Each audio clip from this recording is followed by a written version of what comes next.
അവിടെയായിരുന്നപ്പോ അവന് ചോറ് വെച്ച് കൊടുത്തതല്ലേ? ഇനി അടുക്കള കാര്യമില്ല, അവളെ ഒന്ന് നോക്കട്ടെ. അത് തെറ്റൊന്നുമില്ല. പക്ഷെ ജോലി രാജിവെക്കട്ടെ. ബാല സമ്മതിക്കുന്നേ? അതൊക്കെ ഞാൻ നോക്കിക്കൊള്ളാം. നീ ഇതൊന്നും അറിഞ്ഞായിട്ട് ഭാവിക്കണ്ട. ശരി, വെക്കോ.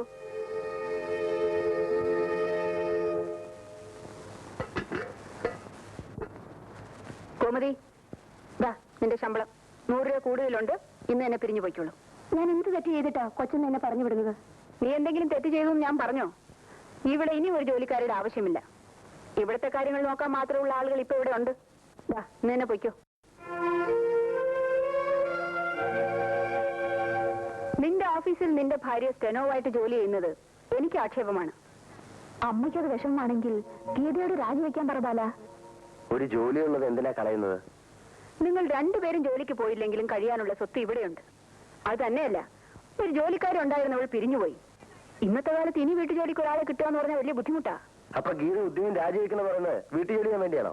വീട്ടിലെ കാര്യങ്ങൾ നോക്കുന്നതിന് വീട്ടുജോലി എന്നല്ലേ പറയുന്നത്? ഇവിടെ ഇപ്പൊ നമ്മൾ 3 പെണ്ണുങ്ങളില്ലേ? വീട്ടുജോലിക്ക് ആരും കിട്ടിയില്ലെങ്കിലും ഇവിടുത്തെ കാര്യങ്ങൾ നമുക്ക് നോക്കാവുന്നതേ ഉള്ളൂ. അപ്പൊ ഗീത ജോലി രാജിവെക്കണം തന്നെയാണ് നിങ്ങൾ രണ്ടുപേരുടെ അഭിപ്രായം? നിന്റെ അഭിപ്രായം എന്താ? എന്റെ അഭിപ്രായം അത് അവളോടൊന്ന് ആലോചിച്ചിട്ടാ പറയാനൊക്കൂ.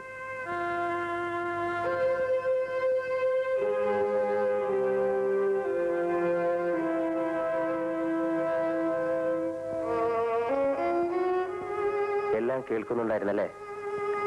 അമ്മ പറഞ്ഞതില് തെറ്റൊന്നുമില്ല. അപ്പോ ഉദ്യോഗം രാജിവെക്കണം എന്നാണോ?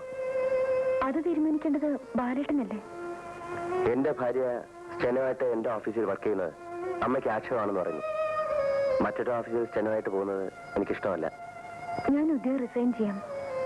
ബാലേട്ടനൊന്ന് പറയേ വേണ്ടു. ഗീതയ്ക്ക് അതിൽ വിഷമമില്ലേ? ഞാനെന്തിനാ വിഷമിക്കുന്നത്? സ്വന്തമായി ഒരു വരുമാനം ഉള്ളത് ഉപേക്ഷിക്കുന്നത് ആർക്കും ഇഷ്ടമുള്ള കാര്യമായിരിക്കില്ല. എന്ത് കിട്ടിയാലാണ് ഞാൻ? എനിക്കിനി സ്റ്റെനോയുടെ ശമ്പളം എന്തിന്? തകർത്ത് കളഞ്ഞല്ലോ എന്നെ. ഭയങ്കര അടി. ഈ നിധി എന്ന് പറഞ്ഞ എന്നെ ഉദ്ദേശാണോ? അപ്പോ ഉദ്യോഗം രാജിവെക്കാൻ തന്നെ. നമസ്തേ. ഇതാരൊക്കെയാണ് ഈ വന്നിരിക്കുന്നത്? ഇരിക്കും. ഗീതേ, കാപ്പി. പിന്നെ എന്തുണ്ട് വിശേഷങ്ങൾ? ഇവിടെ ഒരു മഹിളാ സമാജം ഉണ്ടെന്ന് അറിയാമല്ലോ. കൊള്ളാം. അറിയാതിരിക്കാൻ കാര്യം? അതിന്റെ വാർഷികമാണ്. അധ്യക്ഷയായിട്ട് എന്നെ ആയിരിക്കും ഉദ്ദേശിക്കുന്നത്. ദയവ് ചെയ്ത് എതിലൊന്നും പറയരുത്. എല്ലാവർക്കും ഒരേ അഭിപ്രായമാണ്. അതുകൊണ്ട് ഒഴിഞ്ഞു മാറരുത്. ഞാൻ ഒഴിഞ്ഞു മാറിയില്ലല്ലോ. ഞങ്ങളുടെ സംഘടനയുടെ ഭാഗ്യം.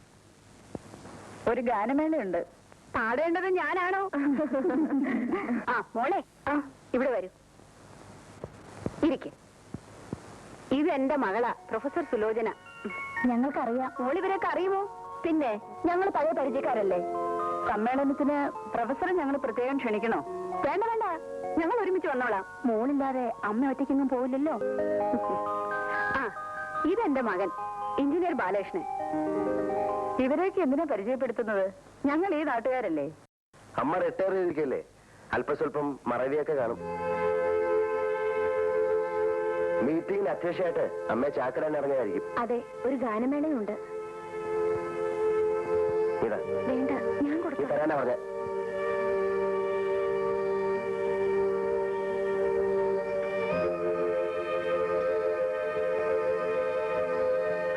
ഇതെന്റെ ഭാര്യ ഗീത. എന്റെ ഓഫീസിലെ സ്റ്റെനോ ആയിരുന്നു. ഇപ്പൊ ജോലി കളഞ്ഞു. വെറും ഭാര്യ. അടുക്കള ഭരണം. ഇരിക്കൂ. ഇങ്ങോട്ടിരിക്കെ.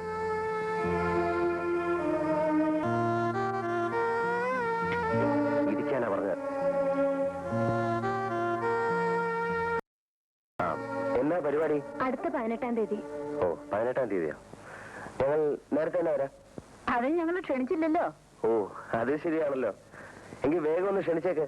എന്റെ ഭാര്യയുടെ മുമ്പിൽ ഞാൻ ക്ഷണിക്കുന്ന മോശമല്ലേ? മിസ്സസ് ഗീതയുടെ വീട് എവിടെയാ? അപ്പോ നിങ്ങൾക്കൊക്കെ പോകാൻ തിടുക്കമായിരിക്കും. പല സ്ഥലത്തും പോകാനുള്ളതല്ലേ. ഞങ്ങൾ ഇറങ്ങുകയാണ്. അല്ല, ഗീതയുടെ വീട് ചോദിച്ചില്ലേ? കൊട്ടാരക്കരയാണ്. അച്ഛനൊരു റിട്ടയർഡ് UP സ്കൂൾ അധ്യാപകനാണ്. പ്രോഗ്രാം നോട്ടീസ് അയക്കുമല്ലോ. നാളെ തന്നെ അയച്ചേക്കാം. ഞങ്ങൾ ഇറങ്ങട്ടെ? വരട്ടെ. ശരി.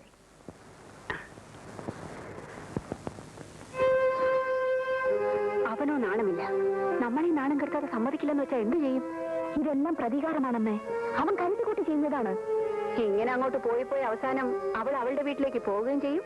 പകരം നമ്മുടെ രാധിക ഇവിടെ വരികയും ചെയ്യും. നീ നോക്കിക്കോ.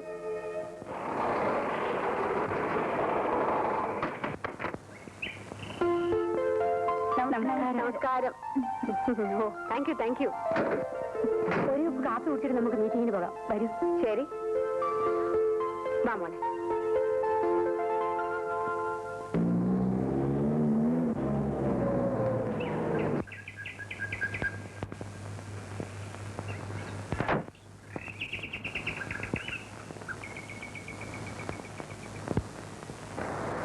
നല്ല കാപ്പി. അമ്മയോടെ പോയി? അമ്മയും ചേച്ചിയും കൂടി മഹിളാ സമാജക്കാരുടെ പരിപാടിക്ക് പോയി. നിന്നെ വിളിച്ചില്ലേ? ഓ, ഞാൻ അവര് പോകാൻ നേരം നിന്നെ വിളിച്ചില്ല എന്നാ ചോദിച്ചേ.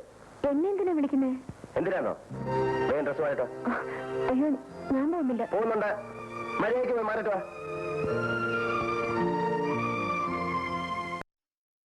കൊണ്ട് സംഭവിച്ചു പോയിട്ടുള്ളവയാണ് അച്ഛനമ്മമാരും മക്കളും തമ്മിലുള്ള വഴക്ക്, ഭാര്യയും ഭർത്താവും തമ്മിലുള്ള ബലപരീക്ഷണം, അമ്മായിയമ്മയും മരുമകളും തമ്മിലുള്ള പോര്, അങ്ങനെ കുടുംബ ഭദ്രതയുടെ അടിത്തറ തകർക്കുന്ന താളപ്പിഴകൾ നിരവധിയാണ്. ഇതിന്റെ എല്ലാം ഉത്ഭവം സ്നേഹമില്ലായ്മയിൽ നിന്നാണെന്ന് അല്പമൊന്ന് ആലോചിച്ചാൽ നമുക്ക് മനസ്സിലാവും. സ്നേഹമാണ് അഖിലസാര മൂഴിയിൽ എന്ന മഹത്വചനം നമ്മൾ മറക്കാതിരിക്കുക.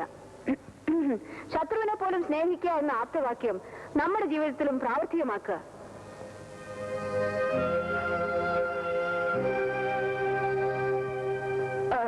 അതുകൊണ്ട് ശാന്തിയും സമാധാനവും നിറഞ്ഞു നിൽക്കുന്ന ഒരു കുടുംബജീവിതം ആഗ്രഹിക്കുന്നവർ പരസ്പരം സ്നേഹിക്കുക. എല്ലാ വികാരങ്ങളും നമുക്കുള്ളതുപോലെ തന്നെ മറ്റുള്ളവർക്കും ഉണ്ടെന്ന് മനസ്സിലാക്കുക. പൊള്ളയായ തറവാടിത്വത്തിന്റെയും സമ്പന്നതയുടെയും പൊയ്മുഖങ്ങൾ വലിച്ചെറിയുക. ഒരു മുന്നുകൊണ്ടുപോലും അന്യരെ വേദനിപ്പിക്കാതിരിക്കുക.